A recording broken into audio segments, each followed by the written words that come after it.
All right, so let me just put you guys at ease, okay? I know you all are wondering, pondering, and you need the answer to this very, very important question about this film. So here it goes. Doctor Strange in the Multiverse of Madness is truly a Sam Raimi picture. So one of the things I heard a lot of people talking about, and one thing that I was thinking about too, is how much would Sam Raimi's influence be in the movie? And I wouldn't say that I'm extremely shocked, but I am pleasantly surprised at how much that this film felt more like a Sam Raimi film than it did a Marvel Studios film. Now, is that to say that there weren't Marvel Studio elements? Well, of course there are. It's it's a Marvel Studios film.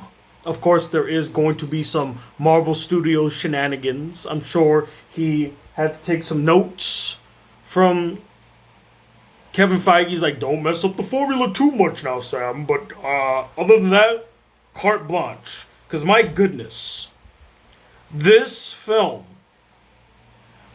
I would say it is the most unique, but I gotta give it up to Thor Ragnarok and both Guardians of the Galaxy films, where those films felt like genuine artistic expressions of their directors. I don't feel like they truly captured what their directors did because, well, both Taika Waititi and James Gunn are used to being more unfiltered, and Guardians of the Galaxy and Thor Ragnarok, I wouldn't say are watered down versions of their style, but I would say they are the family friendly versions of their styles, for sure.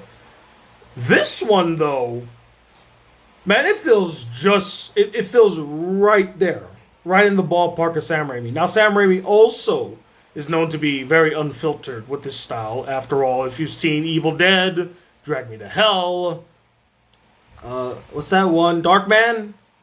If you've seen any of his old films and some of the films he's produced, like he can go off the walls. But on a visual standpoint, this is very much a Sam Raimi film. And it actually captures the best of both worlds when it comes to Sam Raimi. It captures the over the top corniness that you would find in Sam Raimi films, as well as the master of horror, suspenseful, creepy moments. There are actually scenes in this film that scared me. Yeah, I'm surprised. They said that this is their first foray into a horror film. Well, I won't say it was an effective horror film. No, it wasn't. If we're gonna grade it on a horror film aspect, it's a bad horror film because there wasn't a lot of scares, there wasn't a lot of tension that there could have been. But as a stepping stone towards a genuine Marvel horror film, it's a step in the right direction.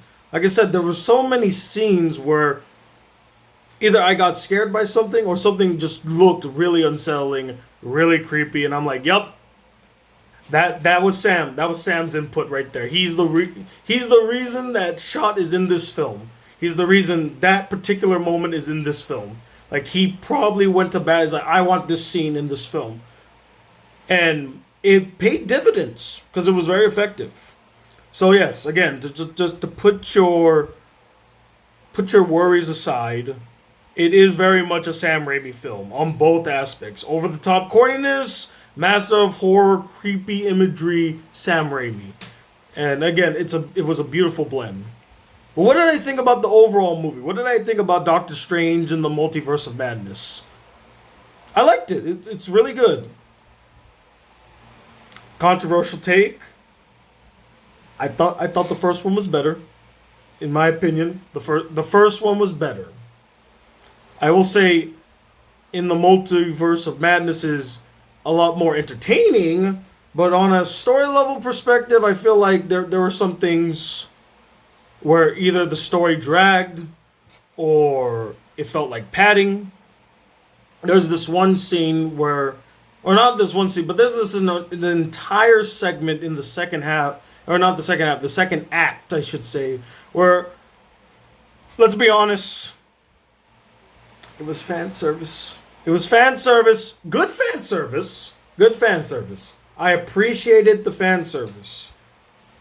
But was it necessary? No, it wasn't necessary. It was more or less to get all of us, all us nerds, to go, ooh, oh, wow, ooh. That was why that part of the second act was in the film. Because honestly, and I mean honestly, if you took that moment, if you took that entire segment of the film out, the film, technically speaking, would not change much.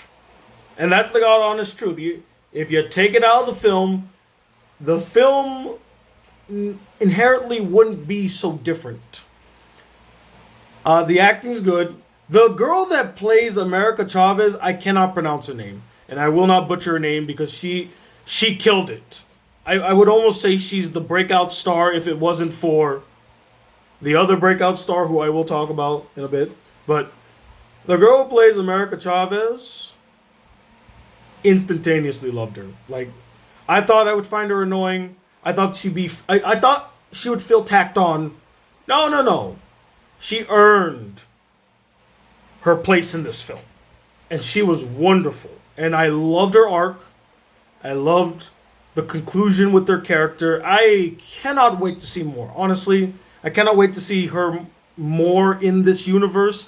And considering that I know the fact that she is going to be a young Avenger, they are kind of putting the pieces, not putting the pieces, but I should say they're setting the stage for what will become the Young Avengers. I mean, they already did it in Hawkeye by introducing, oh God, I keep forgetting her name. Kate Bishop, thank you. Kate Bishop. They introduced Kate Bishop. They just introduced America Chavez.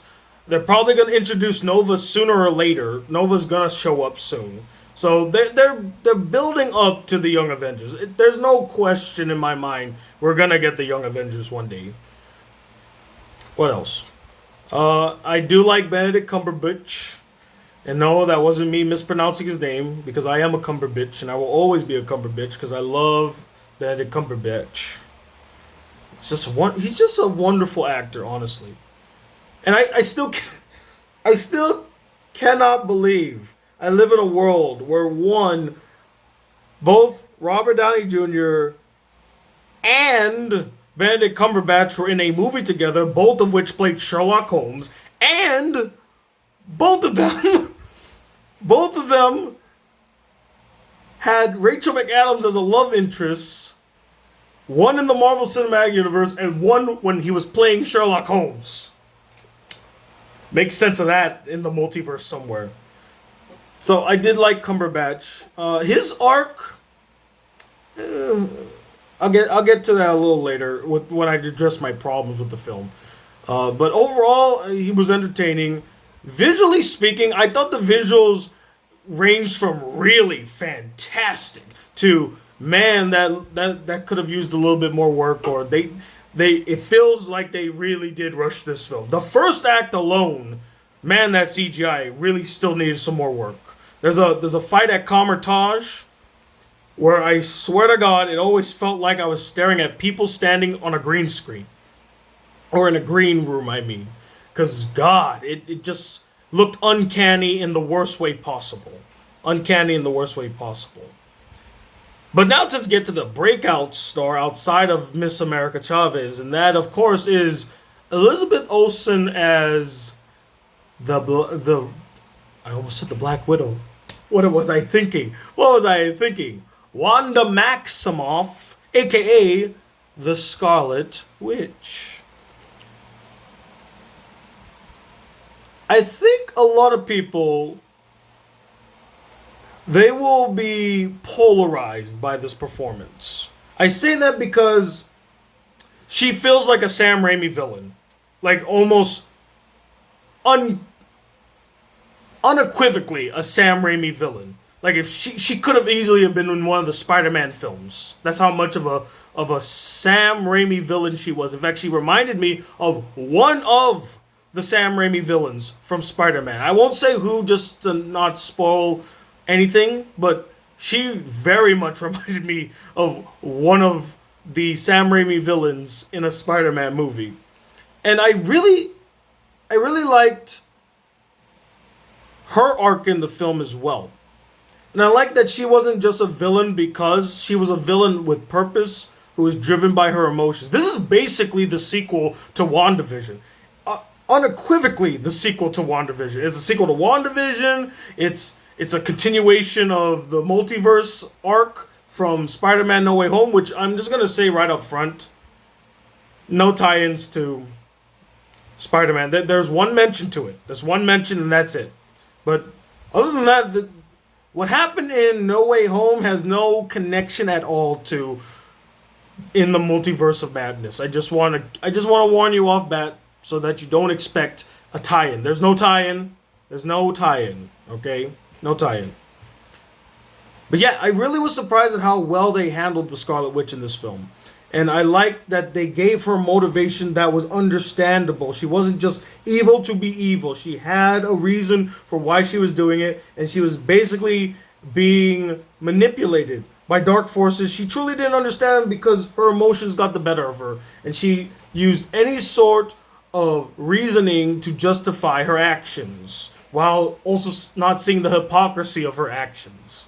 Which is, again, a very archetypal villain arc, I would say, but still very well handled. There was a scene in this movie where, I kid you not, they turned the Scarlet Witch into the Terminator. Like, it felt like I was watching the Terminator. She is walking down this hallway chasing somebody, chasing a few people, and I swear to God, I felt like I was watching the Terminator. Like, this is the Terminator. She's the Terminator. And I don't know if that was intentional or not, but that's the very vibe I got when this scene was happening. I'm like, I'm getting Terminator vibes right off the bat. But I thought Elizabeth Olsen did very well, performance-wise. She was incredible. The accent kept going in and out, though. You really need a word. Can you just choose an accent? Are you gonna do the Sokovia accent, or are you just gonna do an American accent? Pick one. Just pick one.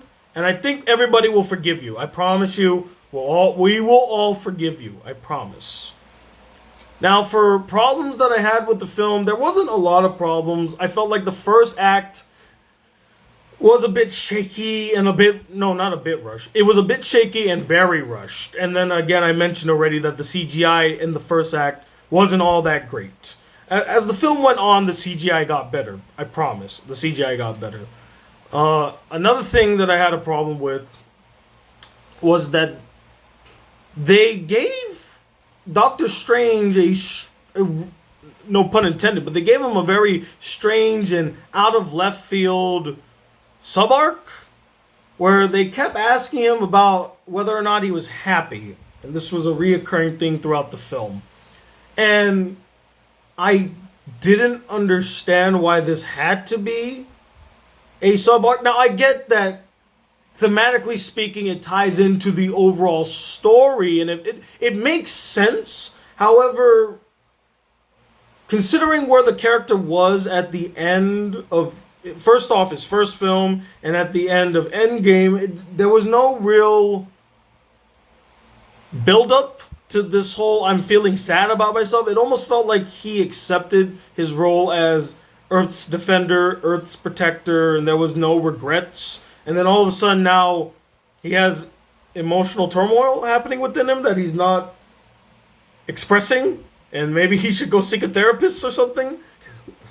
But yeah, it just felt very tacked on, and it felt, you know what it felt like? It felt like a Disney call. It like, okay, we need to have some emotion in this film, so let's give Doctor Strange an emotional arc, which I would have been okay with had there been a setup to lead to this point, but there was no setup. It just was kind of tacked on all of a sudden. And I go, no. That, first off, that doesn't sound like Doctor Strange to me. Secondly, he seemed very content with his place in the world, so all of a sudden now he has these unexplained, unrequited emotions that he's not willing to embrace or acknowledge how and why. So yeah, that was weird. But other than that, like I said, this film was overall a really entertaining time. I personally think it's worth watching. But again, like I said, I do feel like the first film was better. Again, hot take there. But the first film to me was just a stronger narrative, stronger character arc. The villain itself was a unique villain. And especially the third act, the climax of the film was very unique, the first film. This one felt very much like a Sam Raimi joint, especially the third act. That third act just, it was like Sam Raimi was screaming in my face. The third act, I'm like, okay, I get it, Sam. Okay, I get it. The campiness, you're going for the horror angle. I get it, and then also how the whole thing concluded, even ends on a very Sam Raimi note. I felt like I was watching Drag Me to Hell all over again. I mean, a much tamer version of Drag Me to Hell, of course, but Drag Me to Hell nonetheless. But I enjoyed the film, and I think they got the right guy to direct this film. I think Sam Raimi was the perfect choice, because if anyone else was to do this film, I feel like it would have felt very forced, unnatural. This one definitely fit. It definitely fit the director. So I would recommend checking it out. Give it a watch. I will warn you, and no, this isn't a spoiler. Don't stay to the very end. It's one of those gag endings or gag post-credit scenes. There's no need unless you want to. You know, it was genuinely funny. It's genuinely funny, but it is a waste of time. I just don't stay for it. All right. The true post-credit scene is the mid-credit scene. That once you see that, you can leave the film. I promise. All right. So yeah, that's my thoughts on Doctor Strange without spoiling anything. I genuinely hope I did not spoil anything. I don't think I really gave up a lot of details. But let me know what you thought of the film. I again, really enjoyed it. I may do a spoiler video if you guys truly want me to. If you really want me to, I will do a spoiler video. Just let me know in the comments. Till then, guys, you know, to get a little bit sentimental and to kind of open up a little bit to you guys, for the first time in a very long time, I felt like me again. I can't explain it, but I haven't been to the movies in a very long time. I haven't had the urge to come home and make a video about a movie that I just saw in a very long time, and this feels right. It feels like I'm me again for the first time in forever. Shout out to Frozen. And it's not to say that I'm unhappy or anything, but I'm not gonna lie. I miss doing this. I miss coming home after seeing a movie I had fun with, or a really solid movie, and setting up my camera and talking about it with you guys, no matter what it was. And it feels nice. It feels nice. And hopefully I can do it again. I can't promise I'll do it again. I mean, my schedule is hectic as it is. But I do appreciate if you did watch this video. If you liked this video. If you're still around. I know the Black Critic Guy isn't as active as he used to be, but do know I have never left. I have always been here. Till then, guys, thank you for watching. Again, let me know if you do want me to talk spoilers. There's not much to really spoil. I feel like we all kind of knew some of these spoilers too, but again, if you want me to, I'll talk about it. If you want me to, let me know. Till then, guys, I'll see you in the next video. Peace, YouTube.